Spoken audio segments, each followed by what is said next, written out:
Pour la parole de vie du mois de novembre, nous allons méditer sur une phrase de Jésus tirée de l'Évangile selon saint Matthieu, chapitre 5, verset 9. Heureux ceux qui font œuvre de paix, ils seront appelés fils de Dieu. Quand nous essayons un peu de parcourir le 5e chapitre de l'Évangile selon saint Matthieu, nous voyons les 8 béatitudes. Et c'était Jésus qui faisait les sermons sur la montagne.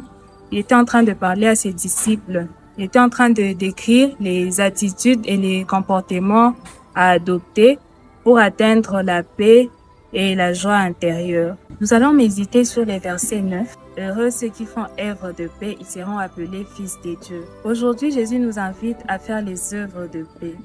Comment sommes-nous appelés et invités à faire les œuvres de paix? Nous devons être les artisans de paix. Les artisans de paix sont ceux qui prennent l'initiative de réconcilier. Ils sont ceux qui savent aimer et écouter. Ils sont ceux qui cherchent l'unité malgré les divisions. Ils sont ceux qui doivent comprendre que l'amour est avant tout un don du Christ. Aujourd'hui, Christ nous invite à être les artisans de paix. Jésus nous dit que la paix véritable n'est pas seulement l'absence de guerre ou de conflit. Elle est beaucoup plus. Elle est plénitude de vie, elle est fraternité et elle est justice.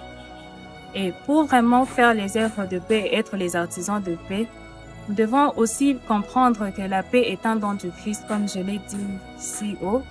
Donc, malgré nos propres efforts, nous ne pourrons pas y arriver sans la grâce. Nous sommes appelés à répandre partout l'amour véritable. Nous sommes appelés à intervenir lorsque la paix est menacée autour de nous, que ce soit dans nos communautés ou partout où nous vivons.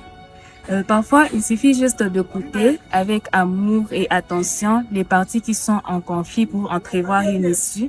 En répandant partout l'amour véritable, en intervenant lorsque la paix est menacée autour de nous, deux fois en écoutant juste avec amour et attention le parti en conflit et en les écoutant jusqu'au bout pour entrevoir une issue, en persévérant jusqu'à ce que les relations brisées soient rétablies. Et c'est ainsi que nous serons vraiment appelés fils et filles de Dieu.